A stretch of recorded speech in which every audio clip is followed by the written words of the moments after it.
திருச்சிற்றம்பலம். ஹரஹர நம பார்வதி பதயே. ஹரஹர மகாதேவா. தென்னாடுடைய சிவனே போற்றி, எந்நாட்டவர்க்கும் இறைவா போற்றி. வெற்றிவேல் முருகனுக்கு அரஹரோகரா. ஓரானை கன்றை உமையாள் திருமகனை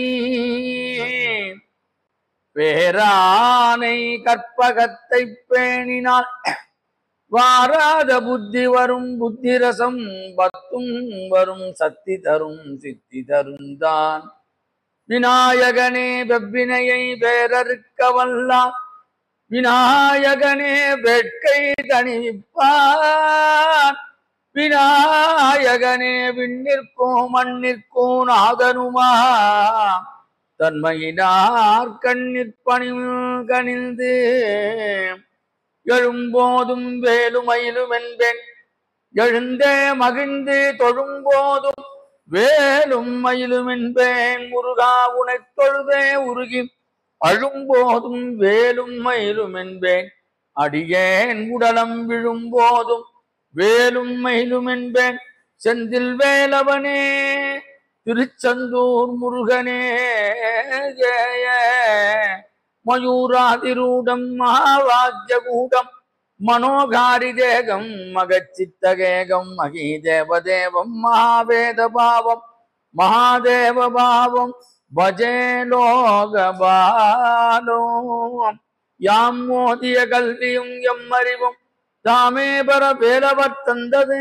அதனால் பூவேலயல் போய் புணர்வி நாமே நடவே நடவேரினியே.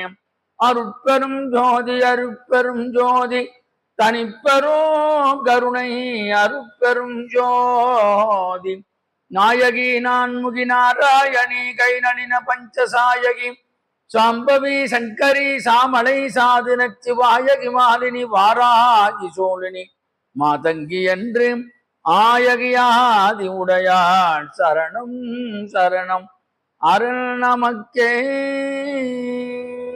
மனோஜவம் மாருத துல்லிய வேகம் ஜிதேந்திரியம் புத்திமதாம் வரிஷ்டம் வாதாத்மஜம் வானரயூத முக்கியம் ஸ்ரீராமதூதம் சிரசா நமாமி. புத்திர்பலம் யசோதைரியம் நிர்பயத்துவம் அரோகதா அஜாட்யம் வாக்படுத்துவம் ச அனுமஸ்மரணாத் பவேதி.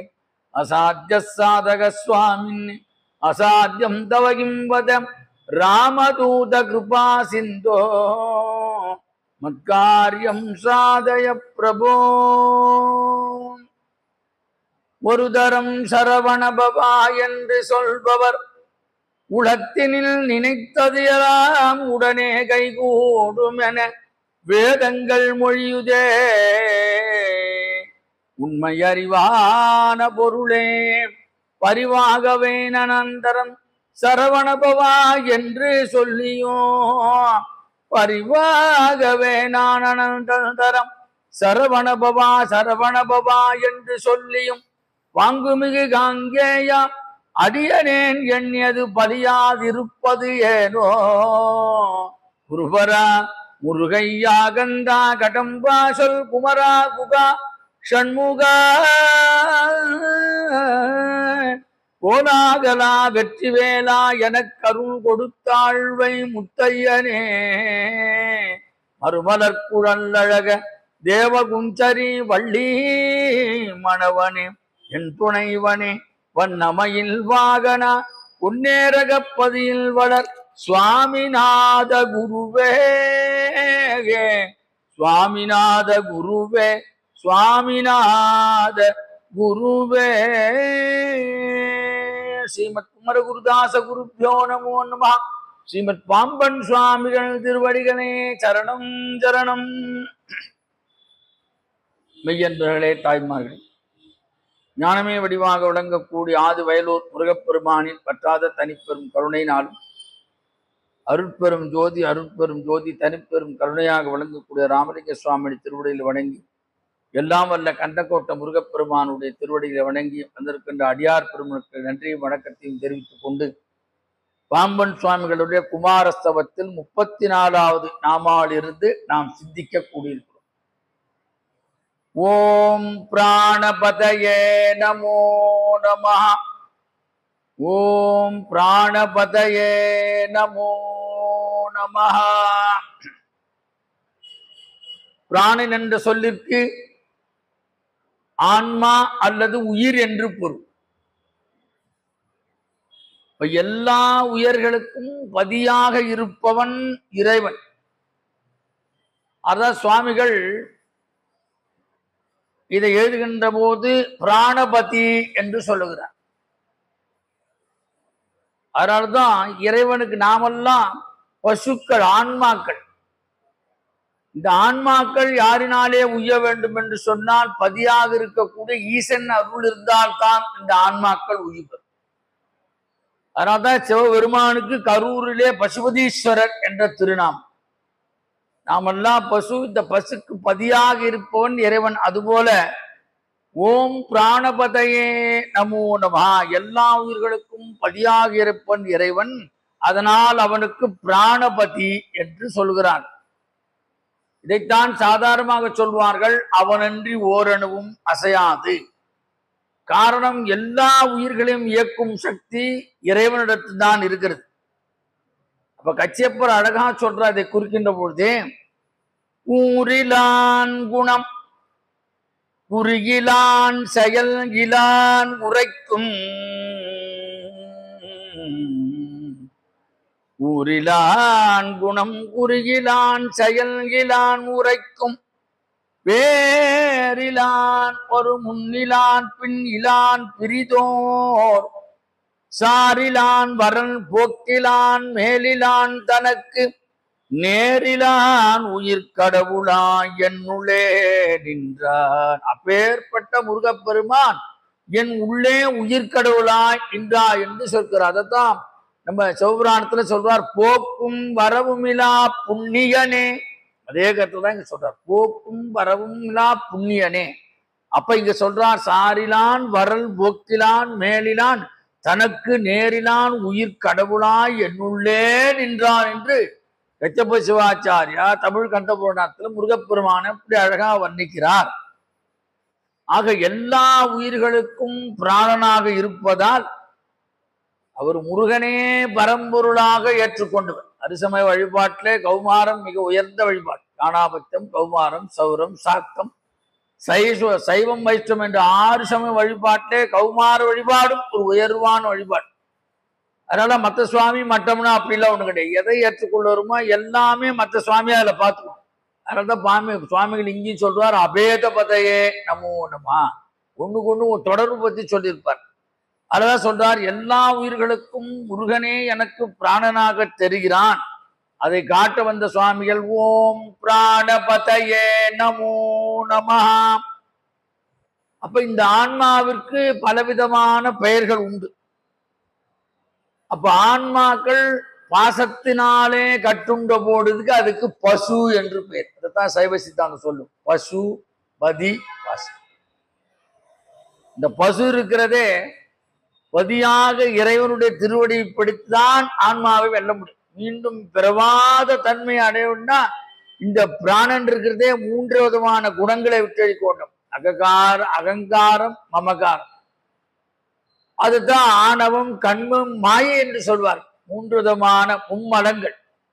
இந்த மும்மலங்கள் நீங்குகின்ற போது பதியாக இருக்கிற இறைவன் இந்த பிராணனுக்குள்ளே பிராணபதியாக ஆகிவிடுவான். அதைத்தான் சொல்றார். இந்த ஆன்மாவுக்கு உயிர்க்கு பல பெயர்கள் உண்டு. இவை பாசத்தால் கட்டுண்ட போது அதற்கு பசு என்று பெயர். ஆக இந்த பசுவாக இருக்கின்ற உயிர் பதியாக இருக்கின்ற இறைவனை அடைய முற்பட வேண்டும். நம்ம வந்த நோக்காதான். அதுக்கோசரம் குடும்பம் நடத்தாம இருக்க முடியுமா, வியாபாரம் பண்ணாம இருக்க முடியாது. எல்லா விஷயத்தில் இருந்தா கூட மனம் மட்டும் பதியாக இறைவனிடத்தில் எப்போதும் சிந்தனை செய்து கொண்டே இருக்கிறவன். அததான் சொன்னா, சிந்தனை செய் மனமே சிவனி, சிந்தனை செய் மனமே சிவனி. அதுதான் அங்க சொல்றார், அந்த ஒன்றெல்லாம் ஆனந்தம் பெற்றேன் யாது நீ பெற்றது என்பார். மாணிக்கவாசகர் சொல்றாருல, எப்பேற்பட்ட ஆனந்தம். அந்தமொன்றில்லா முடிவில்லாத ஒரு ஆனந்தத்தை பெற்றேன். உன்னிடத்திலிருந்து நீ என்கிட்ட ஏதாவது பெற்ற ஒண்ணு இல்ல. உன்னிடத்துல அப்ப இவருதான் கட்டிக்காரன்னு சொல்றார். அந்தமொன்றில்லா ஆனந்தம் பெற்றேன். யாது நீ பெற்றது என்பார். சிந்தையே கோயில் கொண்ட எம்பெருமான் திருப்பெருந்துறை மேவி சிவனே எந்தையே ஈசா உடலிடம் கொண்டாய் யான் இதற்கோர் கைமாறு. நான் என்ன செய்ய முடியும்? அதுதான் இங்க சொல்றார். பசுவாக இருக்கின்ற இந்த உயிர் பதியாக இருக்கின்ற இறைவனை அடைய முற்பட வேண்டும். ஆக பிராணபதியாக இறைவன் இருக்கிறான் என்பதை நாம் புரிந்து கொள்ள வேண்டும். அப்ப இதுக்கு என்னென்ன பெயர்கள் இருக்கிறது? இதற்கு அணு என்று பெயர், ஜீவாத்மா என்று பெயர், புருஷன் என்று பெயர், இயமானன் என்று பெயர், உயிர் ஆவி என்று பெயர், புத்தி என்று பெயர், பிராணன் என்று பெயர், தேவல் என்று பல பெயர்கள் பிராணனுக்கு சுவாமிகள் உதாரணம் காமிக்கிறார். நாம இந்த இறந்த பிறகு என்ன சொல்றோம்? ஆவி போயிட்டு, உயிர் போயிட்டுன்னு சொல்லுவார் டாக்டர். ஆனா நம்ம லௌகீகத்துல என்ன சொல்லுவோம்? ஆவி பிரிந்து. ஆக உயிர் அந்த ஆவி போவதற்கு முன்னாலே பதியாக இருக்கின்ற முருகப்பெருமானுடைய திருவடியை நாம் அடைய தொழ வேண்டும். அவருடைய திருவடியை பிடிச்சாதான் நமக்கு மீண்டும் பிறவாத முக்தி நிலை ஏற்படும். அப்போ அந்த மூச்சு காற்றாக பிராணபதியாக முருகனையே பார்க்கிறார். அதனால்தான் ஓம் பிராணபதையே நமோ நமஹ. இந்த பிராணனை யார் இயக்குறார்கள்? எல்லாம் வல்ல உயிர் சக்தியாக இருக்கிற இறைவன் தான் இருக்கிறார். எல்லாத்துக்கும் அந்த சக்தி, அதனால்தான் எல்லாத்துக்கும் மூல காரணமாக இருக்கிறான். அதனால்தான் விநாயகரை சொல்லும் போது மூலாதார மூர்த்தி. அதனாலதான் 6 சக்கரங்கள்ல முதல்ல மூலாதார சக்கரம், மூலாதாரம், சுவாதிஷ்டானம், மணிபூரகம், அநாகசம், விசுக்தி, யக்ஞ, ஆக்ஞா என்று 6 விதமான சக்கரங்கள். அப்ப இந்த பிராணனை இறைவன் இயக்குவதால் நமக்கு என்ன? எல்லாவற்றையும் அறியக்கூடியதாக இந்த உயிர் இருக்கிறது. இறைவன் இறக்குற வரைக்கும் நாம இருப்போம் இந்த உலகத்துல. நல்லா தெரிஞ்சுக்கணும். இறைவன் இயக்கா நின்று போன உடனே நம்ம இயக்கம் நெடிஞ்சிடும், உயிர் போயிடும் இல்லையா? எல்லா நாடியும் ஒடுக்கி போயிடும். இந்த ஆவி பிரிவதற்கு முன்னாலே இறைவனை அடைய வேண்டும் என்ற நோக்கம் வேண்டும். அவதான் நமக்கு பதியாக இருக்கிறான். அதுதான் அங்க சொல்வார் மாணிக்க வாசகர். அவர் திருவடி தீட்சை கொடுத்த உடனே நம்ம சிவபுராணம் பாடுனது விசேஷம். ஆனா என்ன சொல்றார் பின்னால? அன்றே எந்த நாவியும் உடலும் உடமை எல்லாமும் குன்றே அணையாய் நீ அணை ஆட்கொண்ட போதே கொண்டிலையோ இன்று ஓர் இடையூறு எனக்கு உண்டோ என் தோள் முக்கணெம்மானே. நன்றே செய்வாய் பிழை செய்வாய் நானோர் இதற்கு நாயகமே. அவன் நன்மைதான் செய்வான், பிழை செய்ய மாட்டான். நன்றே செய்வாய் பிழை செய்யறோம். எப்படியா பிழை செய்வானா? அப்படி சொல்ற. நன்றே செய்வாய் பிழை, நீ பிழையே செய்ய மாட்டப்பா. நன்றே செய்வாய் பிழை செய்வாய் நானோர் இதற்கு நாயகம். திருவடி வச்ச உடனே உடல் பொருள் ஆவி எல்லாமே ஈஸ்வரார்ப்பன்னு திருப்பரந்துரைக்கிட்ட ஒப்படைச்சிட்டார். அதுதான் இங்க சொல்றார் சுவாமிகள். இந்த பிராணனை இறைவன் இயக்குவதால் அது எல்லாவற்றையும் அறியக்கூடிய சக்தியாக இருக்கிறது. அதுதான் அங்கு சுந்தரன் சொல்றார். கைலாச போகும்போது முதல் பாட்ட சொல்றார். தாடனை முன் படைத்தான் அது அறிந்து தன் பொன்னடிக்கே. தாடனை முன் படைத்தான் அது அறிந்து தன் பொன்னடிக்கே. நான் என பாடலந்தோ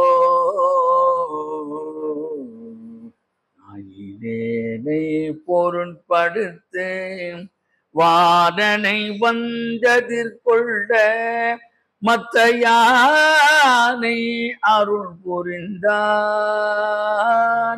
ஊனுயிர் வேறு செய்தான் நொடித்தான் மலை உத்தமனே. அப்ப ஊன் உயிர் வேறு செய்தான். ஒரு உயிரை பிரிக்காம அப்ப பிராணனோட கொண்டு போயிட்டான். 2 செஞ்சா கூட 4 பேர்ல பூத உடலோடு திரும்ப போனவர் சுந்தரமூர்த்தி நாயனார் மட்டும். ஞானசம்பந்தர் போல, நாவுக்கரசர் போல, மாணிக்கவாசகர் போல. சுந்தரர் மட்டும் போனா சுவாமி அத மாதிரி சுவாமியை பதியாக சுந்தரன் நினைத்திருக்கிறார்.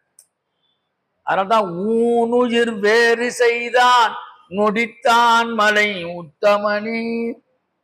அப்ப இந்த பிராணனோட அவர் போனதுனாலதான் அந்த பெருமை சுந்தரர். அவரும் முக்தி அடைஞ்சா நாம இது பாட போறது இல்லையா? 2 சின்ன டிஃபரெண்டா பாடினா கூட ஊனுயிர் வேறு செய்தான் நொடித்தான் மலை உத்தவனி. அப்ப பிராணனாக உயிர் இருக்கின்ற வரைதான் இந்த ஊனிற்கு மரியாதை. அப்ப ஏன் இந்த பிராணனை இவ்வளவு கஷ்டப்படுறது? நமக்கு அடிக்கடி ஆணவ மலம் வந்துருது, கண்வ மலம் வந்து மாயாமலம். இந்த 3 மலங்களாலே நாம் அடிக்கடி சிக்கிக் கொள்ளுகிறோம். இந்த 3 மலங்களைத்தான் ஞானிகள் அஞ்ஞானம் என்று சொன்னார். அதுதான் அவர் சொல்றார், அஞ்ஞானம் தன்னை அகல்விக்கும் நல்லறிவே. அஞ்ஞானம் என்பது பெரிய இருட்டு. அப்ப அதுக்கு அந்த இருட்டுக்கு வெளிச்சம் தேவை. எந்த வெளிச்சம் வேணும்? ஞானமயமான வெளிச்சம் தேவை. ஆணவமலம், கண்மமலம், மாயாமலம் என்ற 3 பெரிய சாதாரண இருட்டாலே கஷ்டம். 3 விதமான இருள் ஒருத்தனுக்கு சூழ்ந்து கொடுத்துனா அவன் என்ன பண்ணுவான்? என்ன பண்றேன்னே தெரியாது. அப்ப அந்த இருட்டை போக்கக்கூடிய பரம்பொருளாக இருக்கக்கூடியவன் ஞானத்தை தருகின்ற இறைவன். அதனால்தான் அவர் சொல்றார், அஞ்ஞானம் தன்னை அகல்விக்கும் நல்லறிவே. அப்ப ஞானம் வந்துடுத்துனா இதுல தானா கைண்ட் இது கைண்டா தான் வரும். சில பேருக்கு நிறைய 10 நாள் 20 பேர் வராங்க, இன்னைக்கு 4 பேர் வந்திருக்குன்னா மற்ற யானை உனக்கு நம்மளே எங்கேயோ மாட்டின்னு இருப்பாங்க. ஞானம் உள்ளவர்கள் மேலே வச்சு பெறக்கூடிய விஷயம். பகவானே சொல்றார், ரமண பகவான் அருணாச்சலத்தை சொல்றார், ஞானம் இல்லாது உன் ஆசையா தளர்வர ஞானம் தெரித்தருள் அருணாச்சலா. ஞானம் இல்லாது உன் ஆசையா தளர்வர ஞானம் தெரித்தருள் அருணாச்சலா. அருணாச்சல சிவ அருணாச்சல சிவ அருணாச்சல சிவ. அந்த ஞானத்தை தெரிஞ்சிட்டு போ. அப்ப இறைவனை சார்ந்து இருக்கும் பொழுது இந்த சரீரமும் ஆன்மாவும் பிரகாசித்துக் கொண்டிருக்குது. நல்லா தெரியும். இறைவன் நம்மளை விட்டு போயிட்டானே நாம என்ன இருக்கோம்? இறைவன் இருக்கின்ற வரைக்கும் நாம சிவமாக பாவிக்கப்படுகிறோம். அப்புறம் நமக்கு சவமாயிடும். இறைவன் நம்மளை விட்டு போன உடனே அவன் சிவன் எப்போதும் இருப்பான். என்ன சொல்றான்? எப்போ எடுக்க போறாங்க? நோட்டீஸ் அடிக்கிறான், பேனர் ஒட்டுறான். இதே துடிப்பு நின்ன உடனே மற்ற எல்லாம் அடிக்க ஆரம்பிச்சுவான். இது திருமூலர் அழகா சொல்வார். இவ்வளோலாம் சொல்றாங்க, கடைசியில என்ன பண்ணாங்க? ஸ்மசானத்துக்கு போயிட்டு வந்து குளிச்சுட்டு வந்தானா அடுத்து என்ன சாப்பாடுன்னு கேட்கறான் அப்படின்றார் திருமூலர். வருத்தப்படுற இவனுக்கு அந்த இது போகல அப்படின்றார். இப்படி அஞ்ஞானத்துக்கு வந்துட்டேன்றார். அப்ப இறைவனை சார்ந்து இழுக்கும் பொழுது பிரகாசிக்கிறது. அதனால்தான் ஓம் பிராணபதயே நமோ நமஹ. இந்த பிராணன் எப்படி இயக்கப்படுகிறது? 10 வகையான வாயுக்கள், தசவாயு என்று சொல்வார். பழைய காலத்துல நீங்களா பார்த்துருப்பீங்க. சித்த வைத்தியம் போன நாடி பிடிச்சி பார்ப்பாங்க. நாடியில பித்த நாடி என்ன சொல்லுது, கப நாடி என்ன சொல்லுது எல்லாம் சொல்லுவாங்க. வாதம், பித்தம், சிலேஷ்மம் இது எது கூடால குறைஞ்சாலும் நமக்கு வியாதி வந்து. இது சரிநிக சமானமா ஒரே லெவல்ல இருக்கணும். இது மாறும் போதுதான் மனுஷனுக்கு பிடியே வர ஆரம்பிக்கும்.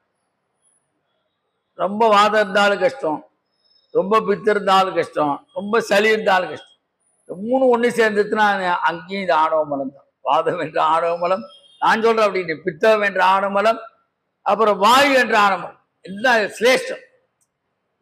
உயிர் போகும்போது அப்படியே இந்த சளி தான் கட்டி இழுக்குமா தெரியாது. ஒரு கர்ன்னு ஒரு சவுண்ட் வரும்னு சொல்லுவாங்க. சில பேர் அனுபவிச்சு சொல்லிருக்காங்க. போன அவர் இழுத்துட்டு இருக்கு, கொஞ்ச நேரத்துக்கு போயிடுவார். அவங்க அதெல்லாம் தெரியும். அப்ப இந்த பிராணனானது 10 வகை வாயுக்களாலே இயக்கப்படுகிறது.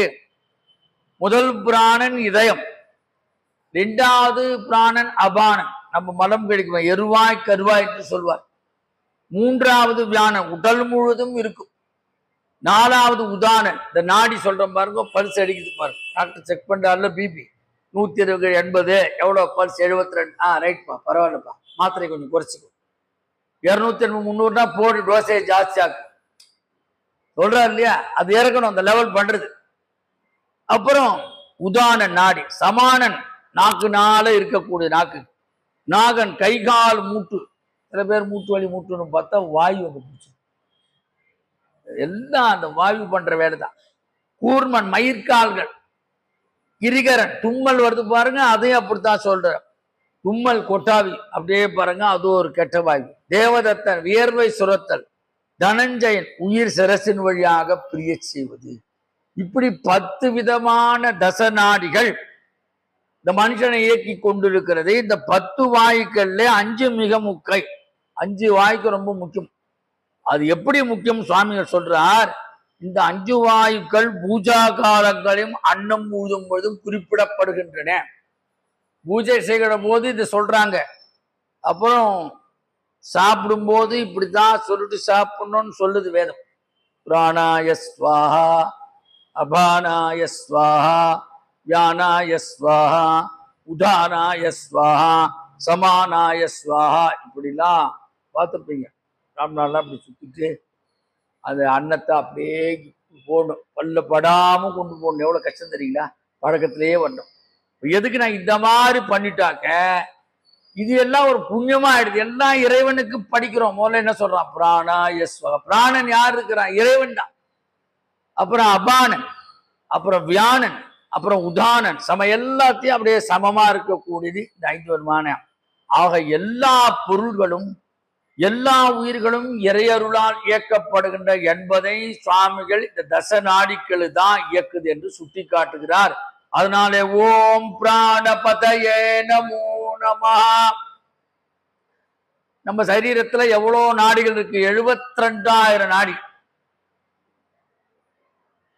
இதுல மேல் நோக்கிய நாடிகள் 61,000, கீழ் நோக்கிய நாடிகள் 11,000.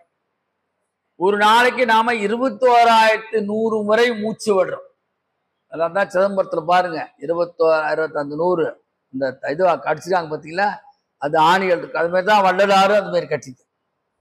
இதெல்லாம் தெரிஞ்சுக்கணும். நம்ம ஏதோ அந்த கோபுரத்துல என்ன 72,000 நாடி நரம்பு இருக்கு.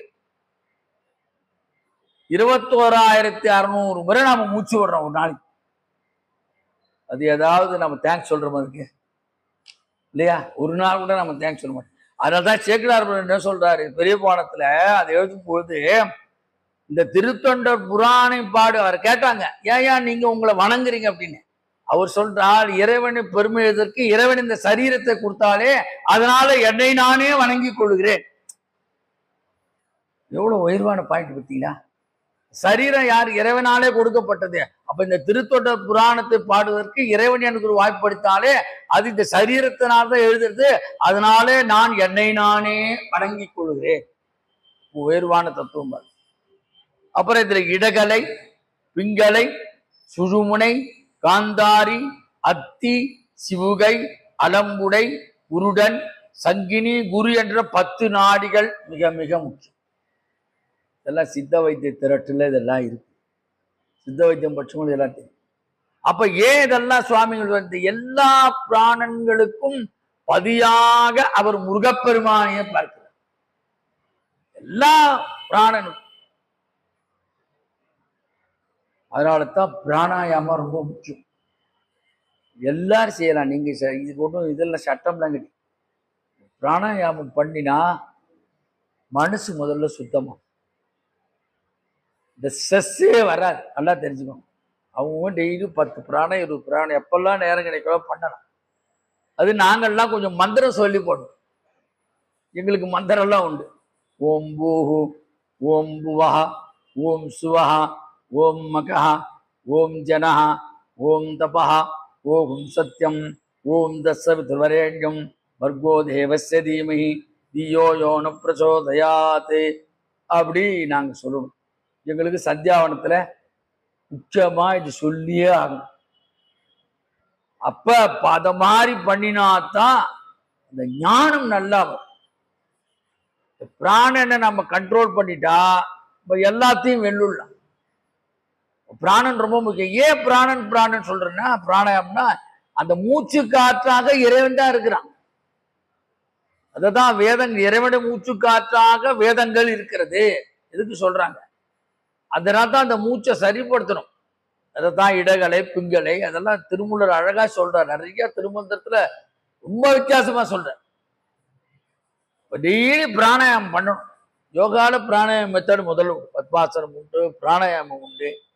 பிராணாயாமம் பண்ண உங்களுக்கு இந்த இதெல்லாம் வராது, சைனஸ் ப்ராப்ளம் வராது, மிக்ரைன் ஒத்த தலைவலி வராது. எல்லாம் பத்மாசனம் போட்டு பண்ணும்போது எல்லாம் நம்ம சொல்ற, நம்ம சரீரம் நம்ம சொல்றத கேட்கும். அப்படி சொல்றேன் உங்களுக்கு சயின்டிபிக்கா. இந்த சரீரம் பிராணாயாமம் பண்ண ஆரம்பிச்சாச்சுன்னா இன்னைக்கு எத்தனை மணிக்கு எழுந்திருக்கணும் அப்படின்னு நீங்க அலாரமே வைக்க வேண்டாம். 4 மணிக்கு எழுந்துருன்னு நினைச்சிருந்தீங்கன்னா 4 மணிக்கு எழுந்துருங்க ஆட்டோமேட்டிக்கா. இது பிராணாயாமம் பண்ண அந்த பயிற்சி வந்துடும். இது ஒரு குரு மூலியமா செய்யலாம்டா. எல்லாம் கற்றுட்டு அப்புறம் நாம எவ்வளவு நேரம் கிடைக்குதோ அப்பப்ப பிராணாயாமம் பண்ணா இந்த காத்தெல்லாம் ஆக்சிஜன், நல்ல ஆக்சிஜன், நுரையீரலுக்கு நல்ல ஆக்சிஜன். அது நல்லா கோவில்லாம் போய் பண்ணீங்கன்னா ஒன்றும் விசேஷம். யாரும் ஒன்றும் சொல்ல போட்டு வெட்ட வெளித்தில் உட்காந்து வெடிகாலில் பண்ணா ரொம்ப விசேஷம். பிராணாயாமத்துல அவ்வளோ உயர்வா சொல்லிது. ஆக பிராணபதியாக இறைவன் இருக்கிறான் என்பதை காட்டவே நானா சொல்றேன். 3 வேளை சத்தியாவனத்தில் பிராமணர்கள் இதை ஒரு அங்கமாகவே இதை செய்கிறார்கள். அப்ப ஆணவம் கண்மம் மாயென்ற மும்மலங்கள் நம்மை விட்டு நீங்க வேண்டும். அதற்கு நாம் செய்ய வேண்டியது பிராணபதியாக இருக்கின்ற முருகப்பெருமானை வணங்க வேண்டும்.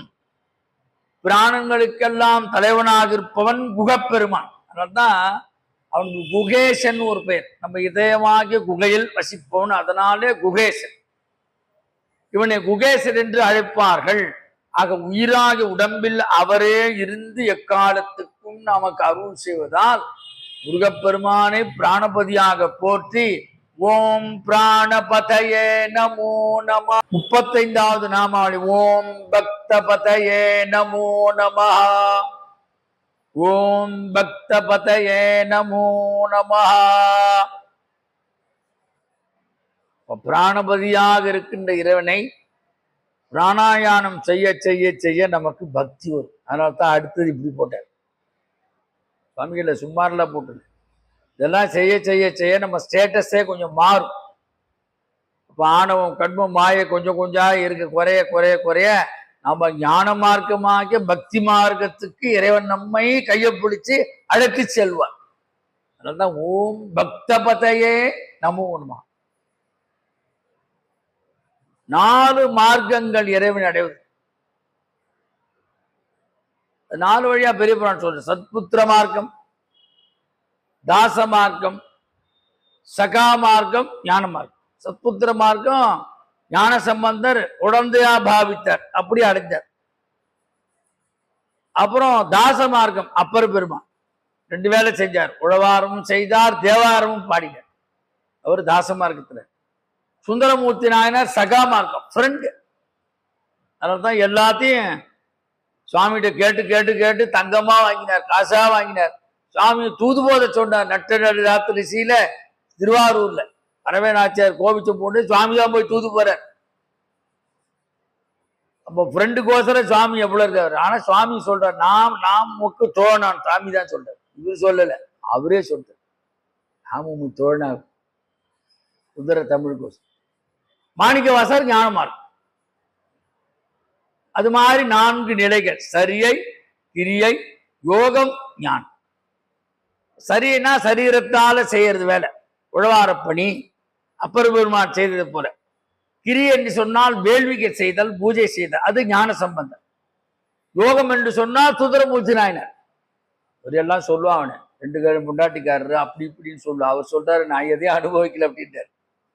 அவரே சொல்றார், மந்திரம் ஒன்றறியே மனை வாழ்க்கை மகிழ்ந்தறியே சுந்தர வேடங்களால் புரிசேசையும் தொண்டடிவன்.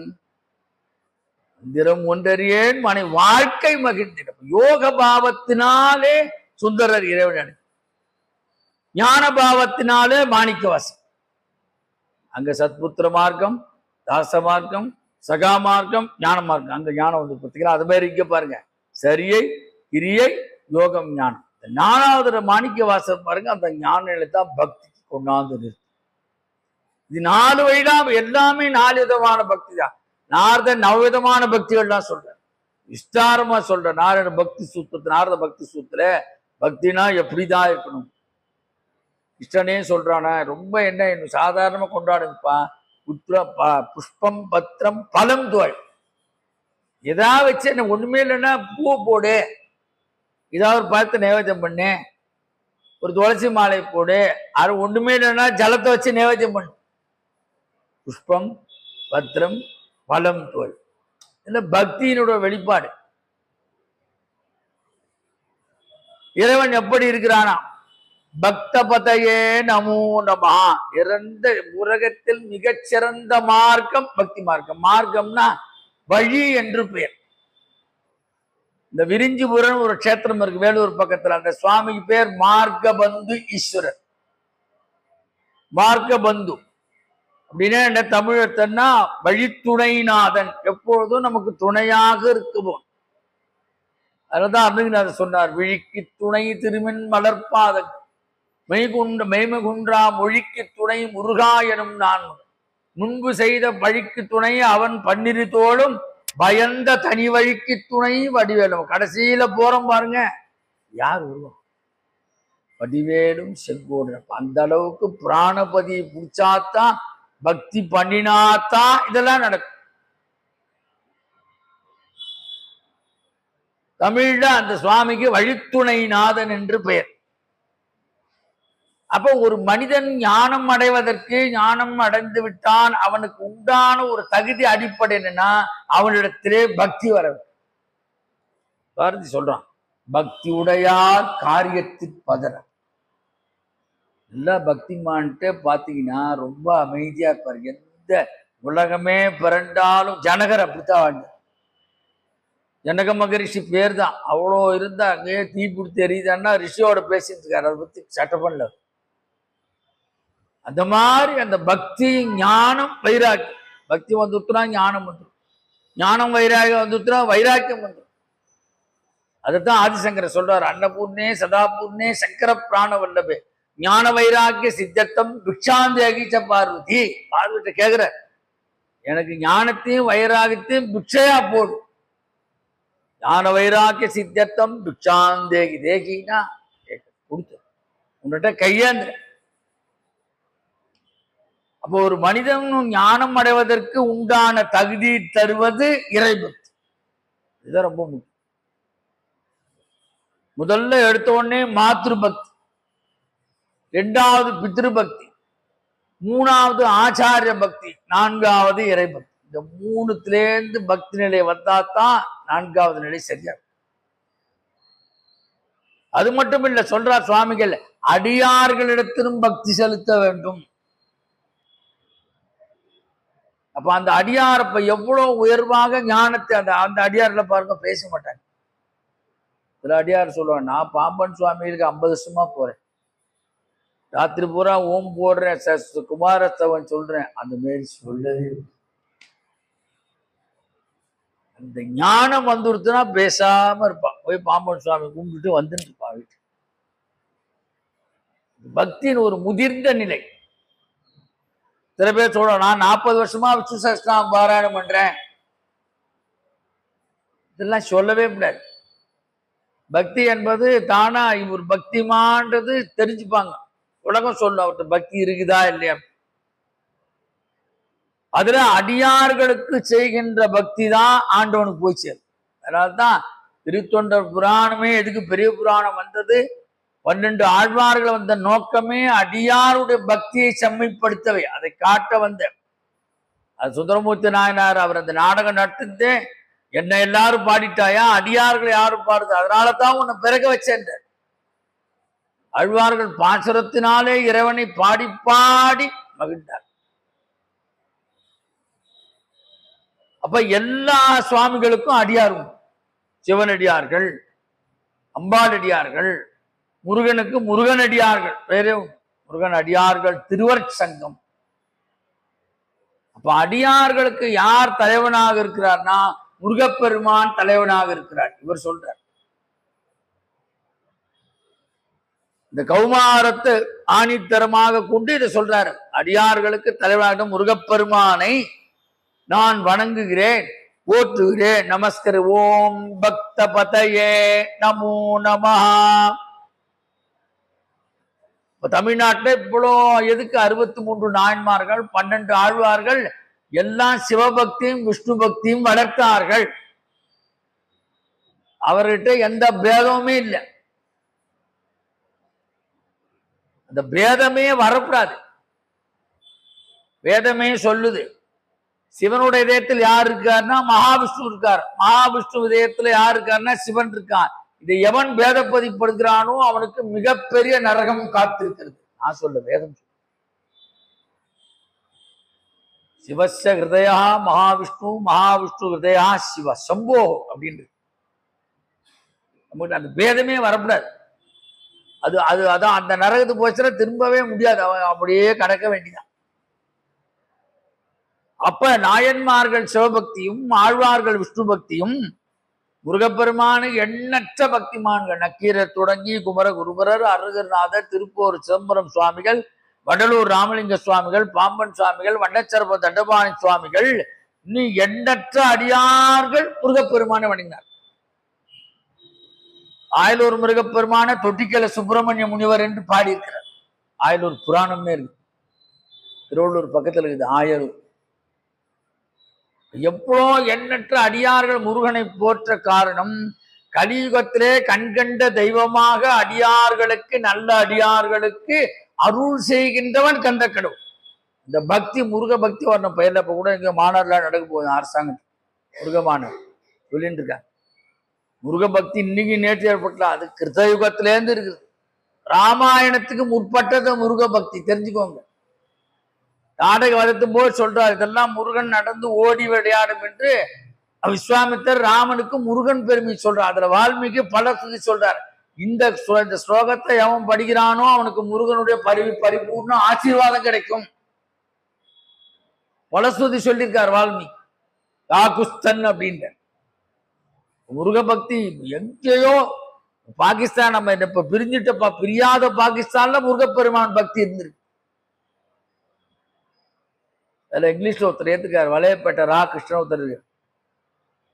அவர் இங்கிலீஷ்ல இந்த பின்லேடனை போட்டு தரலாங்க பார்த்தீங்களா, அங்கே முருகனுக்கு கோயில் இருந்துச்சு. அதனுடைய அந்த ஆர்கியாலஜி, அந்த அங்கே முருகன் இருந்துக்கு அடையாளம் எல்லாம் கொண்டு வந்து நம்ம டெல்லியில ஆர்கியாலஜியில் வச்சிருக்காங்க. எல்லா தேசத்திலையும் முருக பக்தி இருந்திருக்குது. நம்ம ஏதோ முருகன் தமிழ் கடவுள்லாம் கிடையாது, முருகன் எல்லாருக்கும் சொந்தமானவன். அதை நம்ம புரிஞ்சுக்கணும். அதில் ஒன்றும் பிரிவினையே வரக்கூடாது. ஏன்னா வடமொழியில ஒரு சுப்பிரமணியம் மேலான கடவுள். கலியுகம் பிறக்க போகின்றது. ரிஷிகள்லாம் ஒன்றா நைமிசாரின்ற ரிஷி இடத்துல, அந்த பகுதியில ரிஷிகள்லாம் ஒன்றா கூடி பேசுறாங்க ஒரு அஜெண்டால. அடுத்து கலியுகத்தை பிறக்க போறது, கலியுகத்திலே நல்லவர்களை காக்கும் கடவுள் யார் அப்படி ரிஷிகள் கேட்கிறார். உடனே வியாசர் ஞான திருஷ்டில பார்த்தாராம். உடனே சொல்றான், ஸ்கந்தஸ்ய கீர்த்திம் மதுலாம் கலிகல்மஷநாசினி. ஸ்கந்தஸ்ய கீர்த்திம் அதுலாம் கலிகல்மஷநாசினம். கலியுகத்திலே நல்லவர்களை காப்பாற்றுகின்ற கடவுளாக கந்த கடவுளே இருப்பார். இந்த தெரிஞ்ச என்னதான் திருச்செந்தூர்ல ஊமையார்ந்த பேச வைத்த முருகனை நம்ம குமரகுருவர் கந்தர் கலிவென்பா பாடினார் அப்படின்னு எனக்கு தோணுது. அப்படியே பாடிட்டார் இல்லையா? யாசர் சிந்தனை நினைக்கிறார். இவர் எடுத்த உடனே என்ன கொடுக்கிறார்? கந்தர் கலிவென்பா. கலியினுடைய தோஷங்களை போக்கக்கூடியவன் முருகப்பெருமான். நல்லா தெரிஞ்சுக்கணும். முருக வழிபாடு மிகச்சிறந்த வழிபாடு. செவ்வாய்க்கிழமை பேசுறது ரொம்ப விசேஷம். நுழையவே முடியல, வெளியேன்னு ஆரோகரா சொல்லிட்டு வந்துட்டேன்.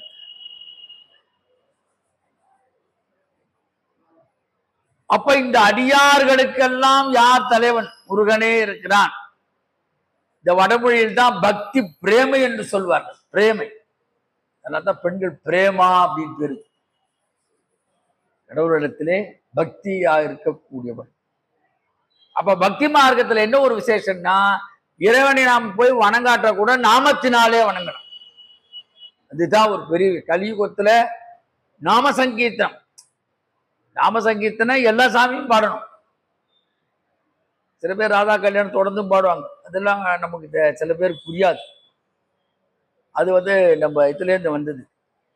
ஆனால் நாம சங்கீர்த்தனம் தோன்றிய இடமே தமிழ்நாடு. நல்லா தெரிஞ்சுங்க. விட்டலாபுரம் என்ற இடத்துல தான் தோன்றுகிறது, திருநெல்வேலி மாவட்டம்.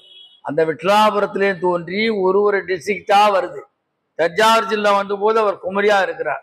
அங்க பண்டரிபுரம் போகும்போது கேள்வி அதனால தான் அங்க அந்த அபங்கெல்லாம் வேற மாதிரி. தமிழ்நாட்டுல நாம சங்கீர்த்தனம் பாருங்க, இவங்க பாடுற ஒரு அந்த அழகே தனி, அங்க அபங்கம் அது தனியா இருக்கும். இன்னும் அங்க ரொம்ப வயசாயிடுச்சு. நீங்க அந்த நாம சங்கீதத்தை பத்தி எழுதுறாங்க. தமிழ்நாட்டுல தூரம். அப்ப எல்லாத்துக்குமே தமிழ்நாடு முக்கிய காரணமாக இருக்கு. அதனால்தான் அன்னைக்கு சொன்னார், பக்தியால் யான் உனை பலகாலம் பற்றிய மா திருப்புகழ் பாடியே.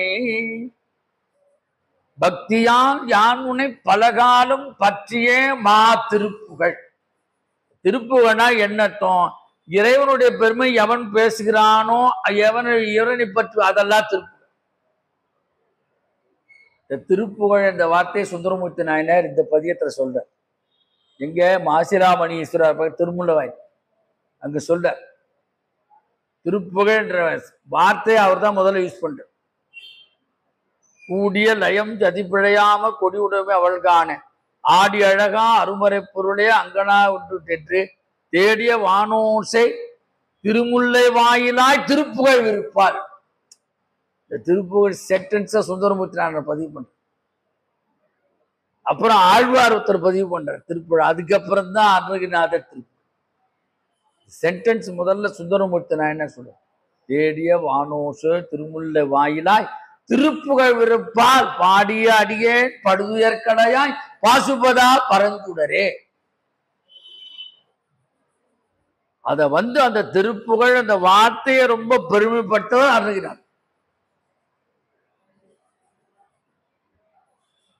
அதனால்தான் சுவாமிகள் எல்லாராலும் திருப்புகழ் படிக்க முடியாது இல்லையா? கடினமான பதம் சந்தத்தமிழ், வடமொழியும் தமிழ் மொழியும் கலந்துதான் திருப்புகழ்.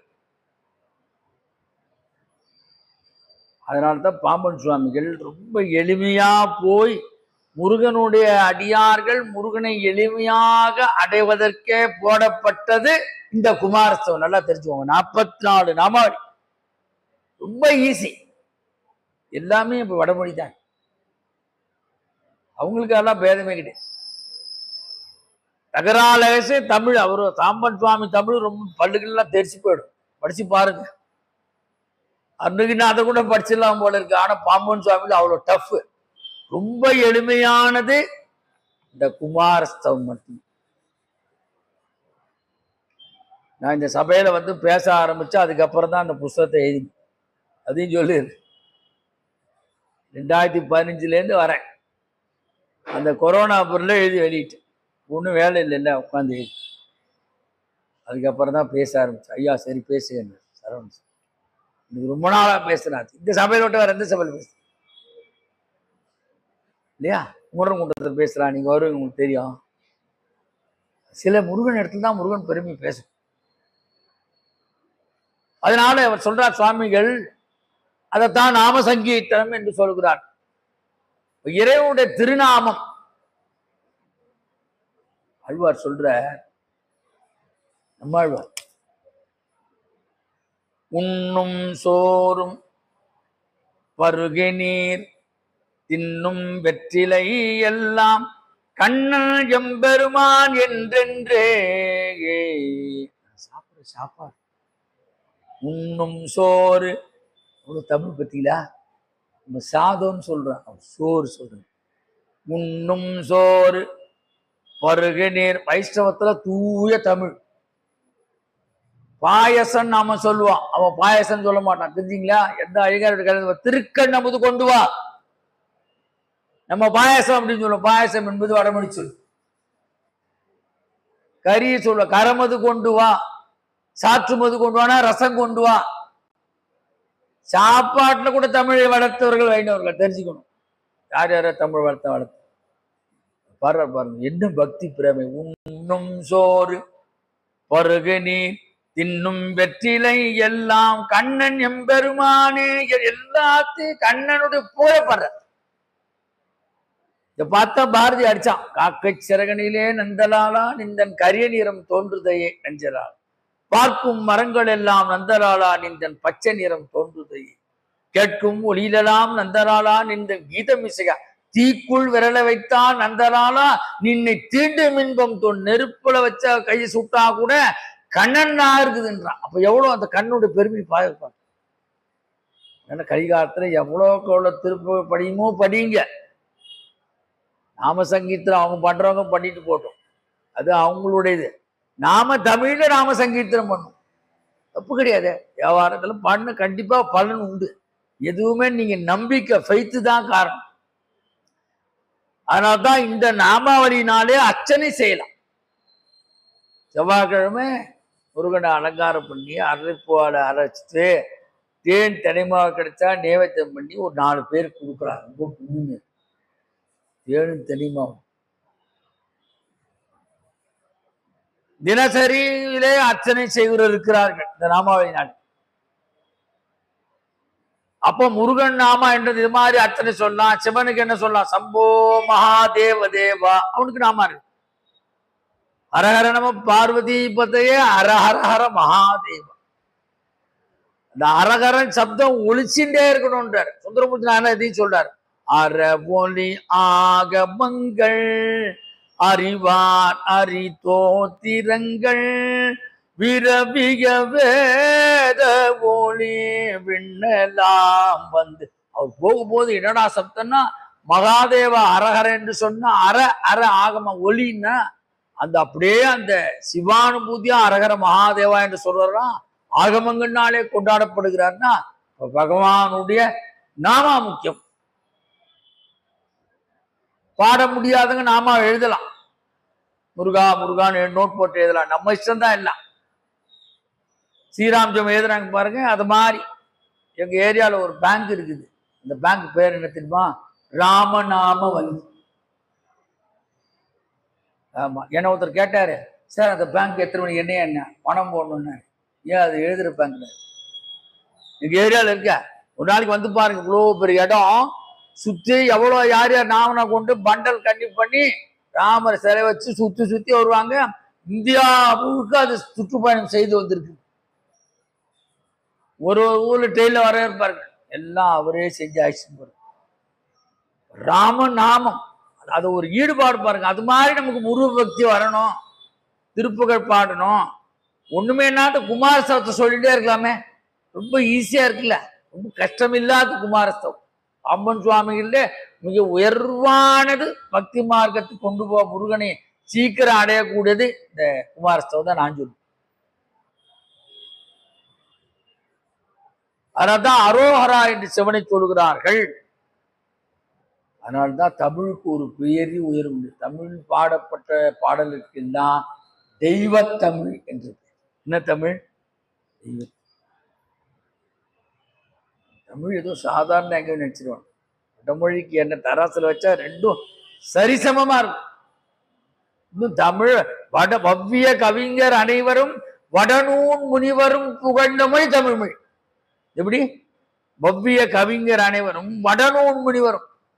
சமஸ்கிருதர்களே அவங்களே இதை புகழ்ந்திருக்கிறான். வவ்விய கவிஞர் அனைவரும் வடநூன் முனிவரும் புகழ்ந்த மொழி தமிழ் மொழி. ஏன் அப்படின்னா இறைவனோடு தொடர்பு கொண்டு பேசப்பட்ட மொழி. அப்ப இந்த பக்தி எப்படி இருக்கணும்? கண்ணப்ப நாயனார் மாதிரி பக்தி பண்ணணும், 63 நாயனார் மாதிரி பக்தி பண்ணணும், 12 ஆழ்வார்கள் மாதிரி பக்தி பண்ணணும், பின்னாலே வந்து அருணகிரிநாதர் மாதிரி பக்தி பண்ணணும், பாம்பன் சுவாமிகள் மாதிரி பக்தி பண்ணணும், வள்ளலார் மாதிரி பக்தி பண்ணணும், வண்ணச்சர்பம் தண்டபாணி சுவாமிகள் மாதிரி பக்தி பண்ணணும். எண்ணற்ற முருகனடியார்கள் வந்திருக்கிறார், அந்த மாதிரி பக்தி பண்ணணும். அதனால்தான் இவ்வளோ லிஸ்ட் சொல்றாரு இருக்குது. ஓம் பக்த பதயே நமோ நமஹ. கண்ணப்ப நாயனார் ஏதாவது படிச்சாரா? வேடு குலத்திலே பாருங்க, சபரி மிகச்சிறந்த பக்தி, எல்லாம் தெரிஞ்சுக்கோ. முகன் மிகச்சிறந்த பக்தன், வள்ளிநாச்சார் மிகச்சிறந்த பக்தி, தவமிருந்து முருகனை அடைந்தவர்.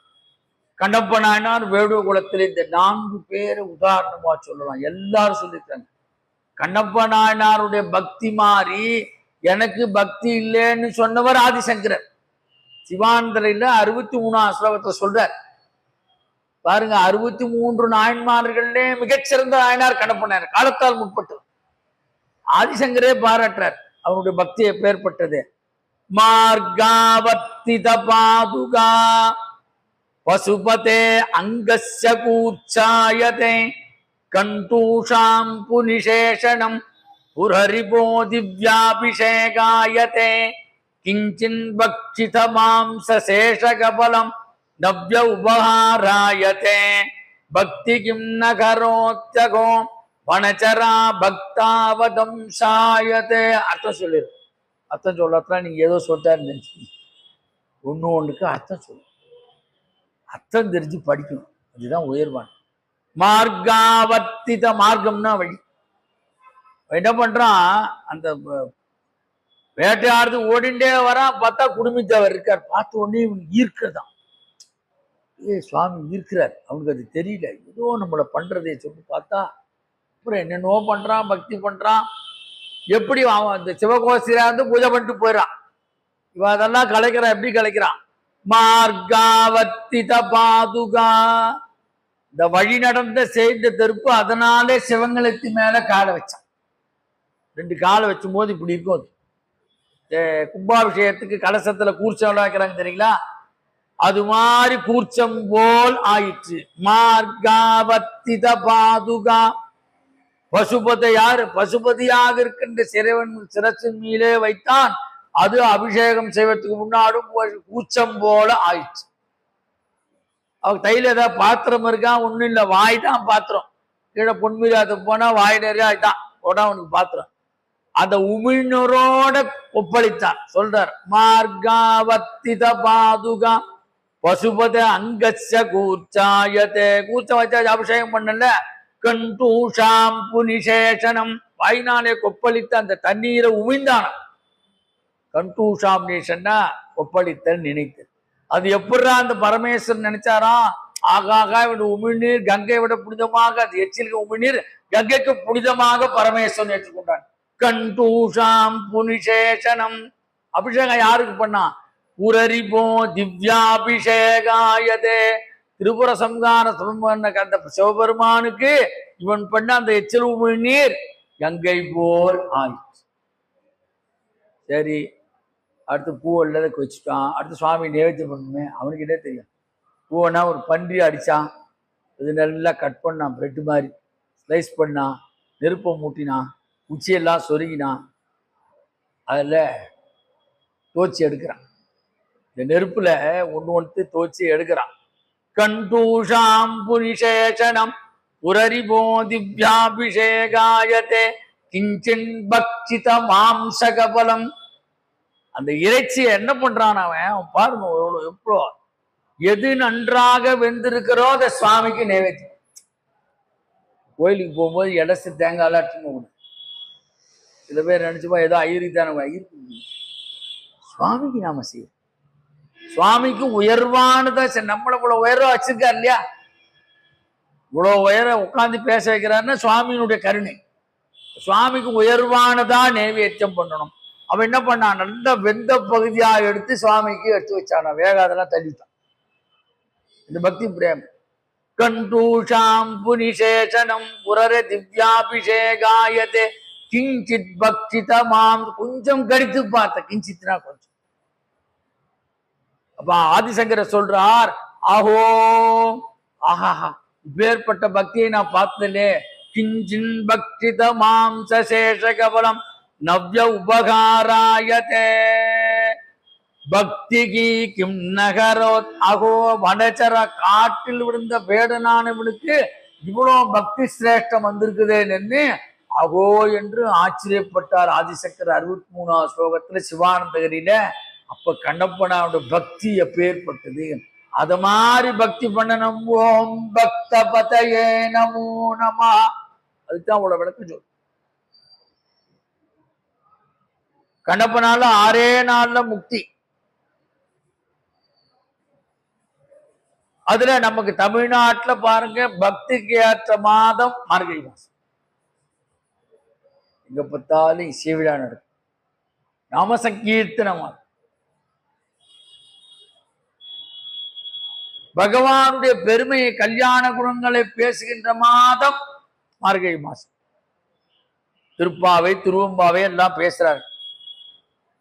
அது மாதிரி முருகப்பெருமானுக்கும் பக்தி மார்க்கம் இருக்கு. ஐப்பசி மாசம், கார்த்திகை மாசம், தை மாசம், பங்குனி மாதம் போன்ற இந்த 4 மாதங்களிலே முருகப்பெருமானுடைய பெருமை பேசப்படுகின்றது. ஐப்பசி மாசம் வந்துட்டா 6 நாள் மகா ஸ்கந்த சஷ்டி வருது. கார்த்திகை மாசம் கேட்கவே வேண்டாம், திரு அண்ணாமலையார் தீபம் கிருத்திகை வருது. அது மாதிரி தை மாசம் தைப்பூசம், பங்குனி உத்திரம், இதெல்லாம் எதுக்கு வச்சுருக்காங்க? முருகனை பாடுறதுக்கு. காவடி சிந்து பாடணும், திருப்புகழ் பாடணும், குமாரஸ்தவம் பாடணும். எதெல்லாம் நமக்கு தெரியுமோ அதை அவங்க இருக்கிறாங்க இவங்க இருக்கிறாங்க பார்க்க வேண்டாம். நமக்கு என்ன தெரியுதோ அந்த ராகத்தை பாடணும். எல்லாத்தையும் பக்தி தான் அங்கே முக்கியம். அதை தான் சுவாமி ஏற்றுக்கிறார். அப்போ ஐப்பசி கந்த சஷ்டி விரதம், கார்த்திகை தீப விரதம், தைப்பூச விரதம், பங்குனி உத்திர விரதம் போன்ற விரதங்கள் முருகன் அடியார்களாலே மிகச் சிறப்பாக உலகமெங்கும் கொண்டாடப்படுகின்றன. அதனாலே முருக பக்தி மிகச்சிறந்து. ஓம் பக்த பதயே நமோ நமஹ. இறைவனுக்கும் இறை அடியார்களுக்கும் தொண்டு செய்வதும் பக்தி மார்க்கம். ரெட்டிப்பட்டி சுவாமிகள் சொல்றார், நீங்க போயிருக்கீங்களா? அந்த ஸ்ரீநகர்ல இருக்கு கோயில், அவரு இயற்பெயர் சுப்பிரமணியம், அவரு சிவபெருமான். அவர் சொல்றார், தன்னுடைய அருமையா பாடியிருக்கார், எல்லா சுவாமியும் பாடிக்கிறார். அவரு சிவனை சொல்லும் போது சொல்றார், சிவபெருமானுக்கு தொண்டு செய்யா வீட்டில் ஜென்மம் எடுத்தது வீணே. சிவபெருமானுக்கு தொண்டு செய்யா வீட்டில் ஜென்மம் எடுத்தது வீணே. அதாவது பக்தியை 4 நிலையில் காட்டியவர்கள் செய்வர்கள். முதலே சொன்ன பாருங்க, இங்கேயும் சொன்ன சரியிலே பக்தி பண்ணவர் திருநாவுக்கரசவர், கிரியிலே பக்தி பண்ணவர் சரியிலே பக்தி பண்ணவர் திருநாவுக்கரசர், கிரியிலே பக்தி பண்ணவர் திருஞான சம்பந்தர், யோகத்திலே பக்தி பண்ணியவர் சுந்தரர், ஞானத்திலே பக்தி பண்ணவர் மாணிக்கவாசகர். சரியே கிரியை யோகம் ஞானம். அதனால்தான் பக்தி பண்ணினாலே பதற்றமே இல்லை, ஸ்ட்ரெஸ்ஸே இருக்காது. பாரதி சொல்றான், பக்தி உடையார் காரியத்தில் பதறார், மிகுந்த பொறுமையுடன் வித்து உழைக்கும் தன்மை போல மெல்ல செய்து. ஒரு விதை போட்டா எப்படி அப்படியே வந்து முளைக்குது பாருங்க, அது மாதிரி பக்தி. இது நடும்போது ஏதாவது ஆர்ப்பாட்டம் இருக்கா? தண்ணி ஊத்துட்டு 4 நாள் கழிச்சு பார்த்தா அப்படியே இந்த முளை வருது பாருங்க, அது மாதிரி. அதான் பக்தி செய்த பக்தி உடையார் காரியத்தில் பதறார். எல்லாம் இந்த பக்திக்கு மட்டும் இல்லை, இறை பக்தியும் இல்லை, எல்லா பக்திக்கும், மாத்திரு பக்தி, பித்ரு பக்தி, ஆச்சார பக்தி, தெய்வ பக்தி. நம்ம ஒரு முதலாட்ட வேலை செய்யறதுனா கூட பக்தி விசுவாசமா செஞ்சா தான் நல்லா இருக்கும். அந்த பக்தின்றது இதுக்கு இறை பக்தி மட்டும் இல்லை, அந்த சின்சியாரிட்டி எல்லா இடத்துலயும் இருக்கணும், அதுக்கு பேர் பக்தி. வடமொழியிலே சிராத்தம் என்று சொல்லுங்க. சிராத்தம்னா நம்ம பெரியோர்களுக்கு சிரத்தைன்னு, எங்க சிரத்தை இருக்கோ அங்க பக்தி. சொல்றான் பாருங்க, பக்தி சிரத்தையோட இருக்காரு சொல்லுவாங்கல்ல, ரொம்ப பக்தி சிரத்தையான. எதுக்கு சொல்றாங்க? அது மாதிரி இருக்கும். ஏன் என்று சொன்னால், இந்த வாழ்க்கை நடைமுறைக்கு நம்மை உயர்த்துகின்ற பொருளாக பக்தி என்ற கருவியே பெருமையாக இருக்கு. சுவாமிகள் சொல்றார்,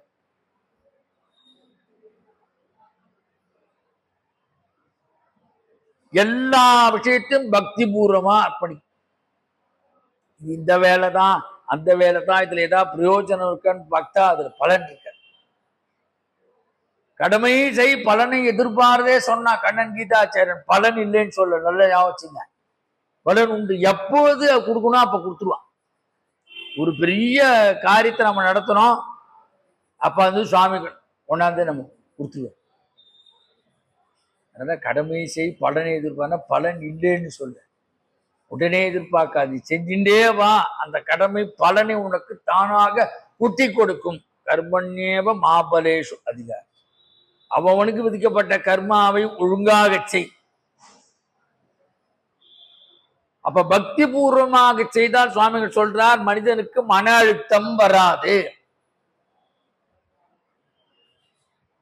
எல்லா மன அழுத்தத்துக்கு எவ்வளவு மாத்திரை சாப்பிட்றாங்க, ஏன் தூக்கம் வரல, மன அழுத்தம் இருக்குது, அதுக்கு மாத்திரை போடணும், டாக்டருக்கு அப்பப்போ செக்அப் பண்ணும்.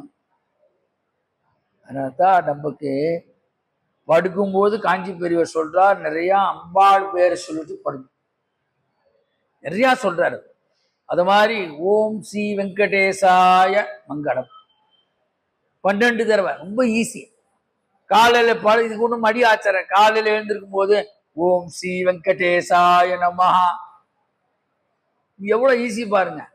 எழுந்திருக்கும் போதே பக்தி பண்ணணும். அதனால்தான் பாம்பன் சுவாமி சொன்னார், எழும்போதும் வேலும் மயிலும் என்பேன், எழுந்தே மகிழ்ந்து தொழும் போதும் வேலும் மயிலும் என்பேன், முருகா உடை தொழுதேன் உருகி உருகி அழும் போதும் வேலும் மயிலும் என்பேன். அவர் சடலம்னு போட்டார், அவருக்கு தகும், நம்ம அப்படி முடியுமா? அடியேன் உடலம் விழும்போதும் வேலும் மயிலும் என்பேன், செந்தில் வேலவனே திருச்செந்தூர் முருகனே. வாழ்க்கை நடைமுறைக்கு மிகச்சிறந்த சாதனம் பக்தி. அதை மனப்பூர்வமாக உளப்புறா செய்தால் மனமழுத்தம் இருக்காது. பக்தியால் உடல்நலமும் உள்ளமும் காக்கப்படுகின்றன. அதனால்தான் நாரதர் 9 பக்தி சொல்றார், நவவித பக்தி. இப்ப பக்தி நெறியே தூய நெறி, பக்தி நெறியே ஞான நெறி. இதுல திருவரங்கத்திற்குல பாம்பல் அது மாதிரி சொல்றார் பாம்பன் சுவாமி திருவரங்கத்திற்குல, பக்தி மிகுமாயிற் பற்றொன்றும் இங்கும் இல்லை, பக்தி மிகுமாயிற் பற்றொன்றும் இங்கும் இல்லை, பக்தி மிகுமாயிற் பண்ணறிய யோகம் இதுவே, பக்தி மிகு மேற்பதி முருகன் ஞானமெய்தும், பக்தி மிகு மேற் பரமசுக முக்தி எய்தும், சித்தமே இத்தை தெரி. எவ்வளவு சொல்றாரு பாருங்க, பக்தி மிகுமாயிற் பற்றொன்றும் இங்கும் இல்லை. இந்த பந்த பாசத்திலே நாம மாட்டிக்க வேண்டாம், அது பாட்டுக்கும் ஃபேமிலிலாம் நடக்கும். ஃபேமிலி விட்டுருன்னு சொல்ல, இந்த பக்தி பண்ண ஆரம்பிச்சுச்சுன்னா எல்லாம் சுவாமி சரிப்படுத்திடுவார். அது புரிஞ்சுக்கணும் அர்த்தத்தை. பக்தி மிகுமாயின் பற்றொன்றும் இல்லை, பொருளாசை முதல்ல விட்டுடும். பக்தி மிகுமாயிர் பண்ணறிய யோகம், பக்தி பண்ண ஆரம்பிச்சா அதுவே மிகப்பெரிய யோகம்.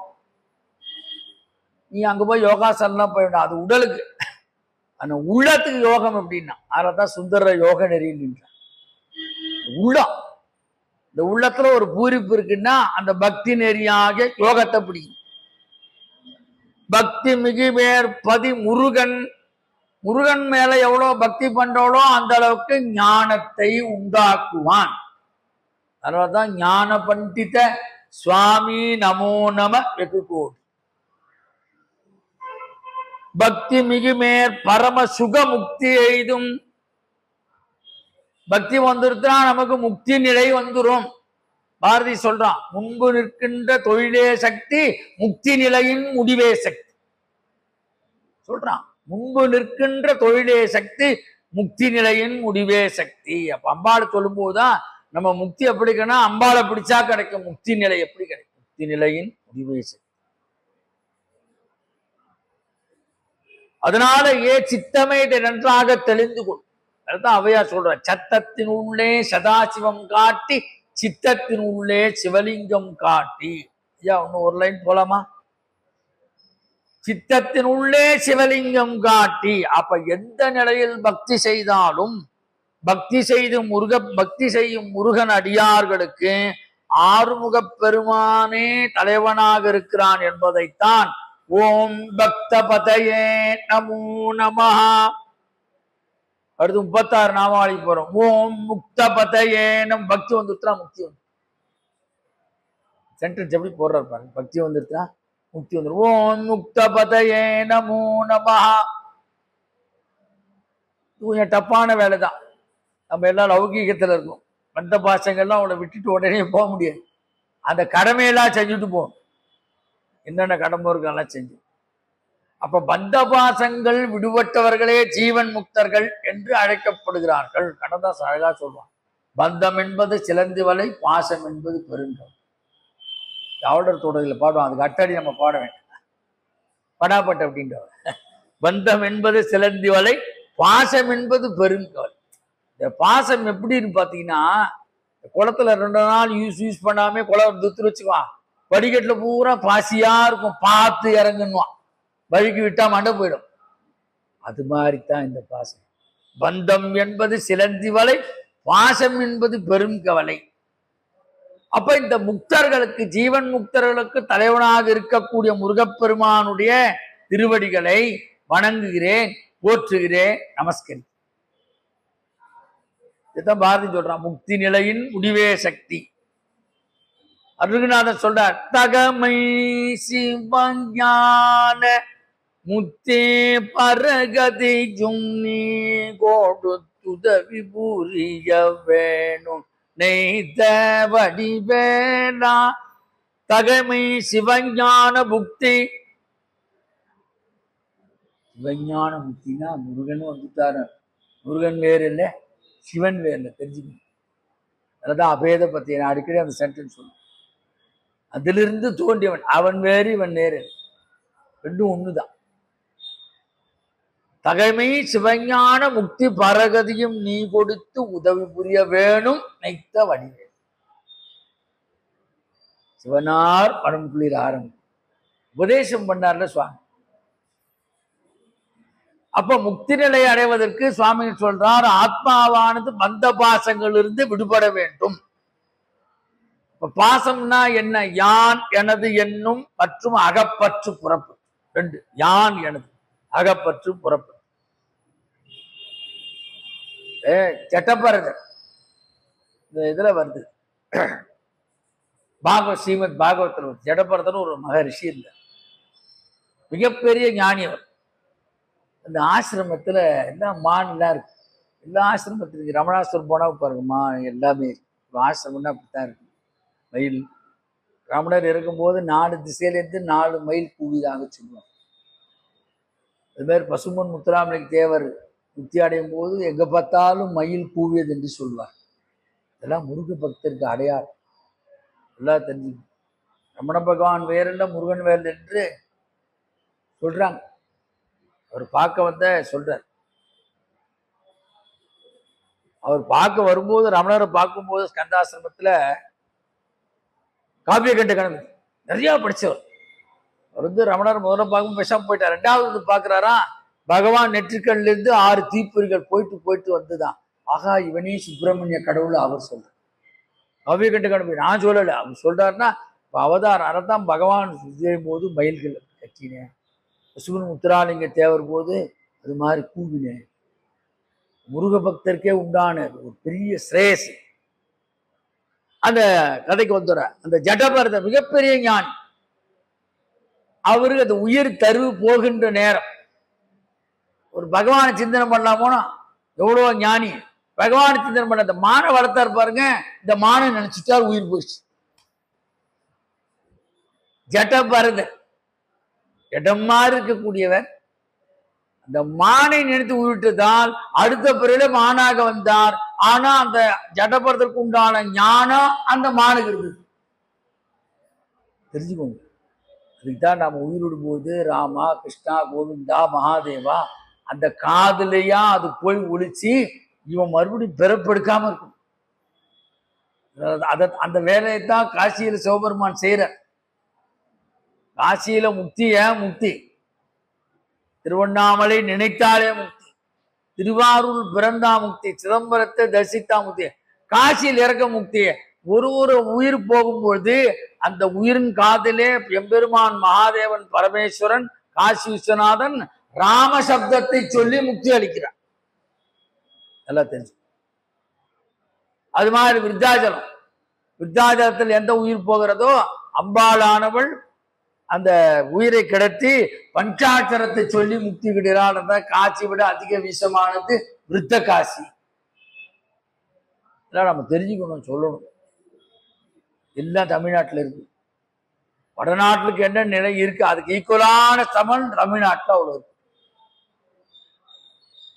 அப்ப அடுத்த பிறவில் மானாக பிறந்தார். அப்ப முக்திக்கு தடையாச்சு பார்த்தீங்கன்னா, அதுதான் சொல்றார், பந்த பாசம். அதுதான் சொன்ன, பந்தம் என்பது சிலந்தி வலை பாசம் என்பது பெரும்.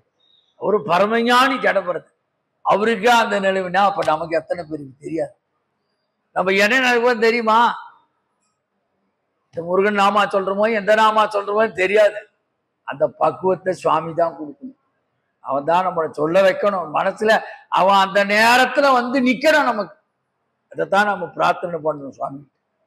அப்ப முக்திக்கு தடையாயிருப்பது ஆணவம் கண்மமாய். இதைத்தான் திரும்ப திரும்ப சொல்லுவார்கள். சைவ சித்தாந்தத்தை தான் சொல்லுவார். எல்லா விஷயம் சொல்றோம். பகவானே சொல்றார்.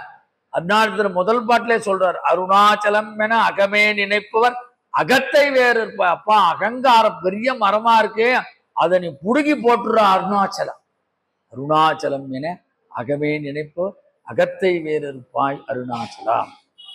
ஒரு 5 நிமிஷம். ஆகையினாலே இந்த 3 மலங்கள் நம்மை கட்டுப்படுவதால் நாம் பத்த பாசனையில் சிக்கிக் கொள்ளுகிறோம். அப்ப முக்தினா என்ன? சாலோகம், சாமீபம், சாருஜம், சாரூபம், சாரூபம், சாய்ச்சம் என 4. இவற்றுள் முதற்கூறிய 3ம் பதமுக்தி, மற்றது உண்மை. சாலோகம்னா அந்த உலகத்தை அடைந்து நித்திய சுகம் அனுபவிக்கும். சாமீபனா இறைவனுக்கு அருகிலிருந்து சேவித்தல். சாரூபம் என்றால் அவன் உருவத்தை அடைந்து ஆனவன் எப்பொழுதுமே பகவானுடைய அந்த அலங்காரத்தை பார்த்துட்டே இருக்கு. ஏசாதி பாதம் பாதாதி கேசம். ஆதிசங்கர வரைத்தார் பாருங்க, அம்பாளை சொந்ததில்லை. அது மாதிரி அந்த உருவத்தை நினைவு. சாய் சொன்னா இறைவனோட கலத்தல், கலவாமலும் பரமானந்தம் அளித்தல். இவற்றிலே 4 முறையாத்தான் சொல்றார். சரியை, கிரியை, யோகம் என்ற 4 நிறையிலே. அப்ப திருப்புகலூர்ல இறைவனோடு 2 கலந்தவர் திருநாவுக்கரசர். ஆச்சார்புரம் என்ற ஒரு நல்லூர் பெருமணம். வர 23ஆம் தேதி அங்க கும்பாபிஷேகம் நடக்கும் போதுன்னு நினைக்கிறேன். அங்க எல்லா அடியார்களுக்கும் முக்தி கொடுத்துட்டு கடைசியா தனது நானும் தன் மனைவியாக ஸ்தோத்திரம் பீர்ணாமையோடும் சிவஜோதியில் கலந்தார். அங்க முக்தி. அப்ப அடியார்களையும் சிவஜோதியில் கலக்க செய்து கடைசியில் சம்பந்தரும் சிவ கலந்தார்கள். அனைவருக்கும் சிவசாயுத முக்தி கொடுத்தவர் திருஞான சம்பந்தர். அதனால்தான் அவர் திருமுறையை முதல்ல வச்சார். காரைக்கால் எம்மையார் கூட அவங்க மட்டும் தனியா போயிட்டு வந்துட்டாங்க. ஆனா வந்த போற அத்தனை பேருக்கு முக்தி.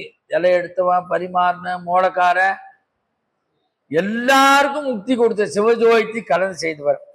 சுந்தரர் மட்டும் தான் எடுத்த உடம்போது மீண்டும் கைலாயத்தில். அவருக்கு அங்கதான் மாணிக்க வாசகர் தில்லை நடராஜ பெருமானோடு ஐக்கியம் அடைந்தார். அதனால சொல்றார், முக்தி ஜீவன் முக்தரிடத்தும் அகம்பாவம் இருக்காது. நான் என்ற வார்த்தையே அவர்கள் வாயிலிருந்து வராது. ஜீவன் முக்தர்கள் சதான தர்மத்தில் அதுதான் 7 ஸ்தலங்கள் முக்தி ஸ்தலங்களாக சொல்லப்பட்டது. நம்ம தேசத்தான் அயோத்தியாபுரி, மதுராபுரி, மாயாபுரி, காசிபுரி, காஞ்சிபுரி, அவந்திகாபுரி, துவாரகாபுரி. பாருங்க, தமிழ்நாட்டில் முக்தி ஸ்தலம். நகரேஷு காஞ்சி, காளிதாஸ் சொல்றார்.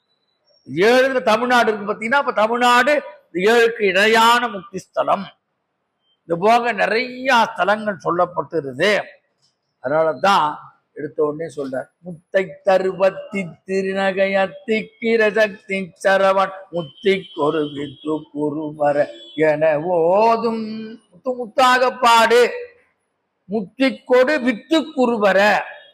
அப்ப குருஸ்தானத்தில் வைத்து முக்தியை வேண்டுகிறார். அப்ப முக்தி அடைகின்ற நிலையால் ஆன்மாவிற்கு தலைவனாக இருப்பவர் முருகப்பெருமானே என்ற காரணத்தை சொல்லி, ஆக இறையருள்ளாமிட்டா ஆன்மா தனித்து இயங்க முடியாது. இந்த 3 மலத்தையும் நீக்கி அருள் செய்பவன். இந்த மும்மலங்கள் விடுபட்டவுடன் இறைவன் நமக்கு முக்தியை அளிக்கிறான். அதனால் தான் பாம்பன் சுவாமிகள் ஓம் முக்த பதயே நமோ நமஹ என்று சொல்லி 36 நாமாவளை நாம் சிந்தித்து முடிவு செய்திருக்கிறோம். மீண்டும் அடுத்த மாதம் சந்திப்போம். 6 தடந்தோள் வாழ்க, ஆறுமுகம் வாழ்க, வெற்பை கூறுசை வாழ்க, யானை தன்னணங்கு வாழ்க, மாறிலா வள்ளி வாழ்க, வாழ்க சீரடியாரெல்லாம் ஏற்றுமகிழேறி விளையாடு முகம் ஒன்று, ஈசருடன் ஞான மொழி பேசும் முகம் ஒன்று, கூறுமடியார்கள் வினை தீர்க்கும் முகம் ஒன்று, குன்றுருவ வேல் வாங்கிய நின்ற முகம் ஒன்று, மாறுபடு சூரரை வதைத்த முகம் ஒன்று, வள்ளியை மனம் புணர வந்த முகம் ஒன்று, 6 முகமான பொருள் நீ அருளல் வேண்டும், ஆதி அருணாச்சலம் அமர்ந்த பெருமாளே வெற்றிவேல் முருகனுக்கு அரகரோகரா. ஸ்ரீமத் குமர குருதாச குருப்யோ நமோ நமஹ. ஸ்ரீமத் பாம்பன் சுவாமிகள் திருவடிகளே சரணம் சரணம் சரணம். நன்றி, நமஸ்காரம். கணபதிதாஸ்.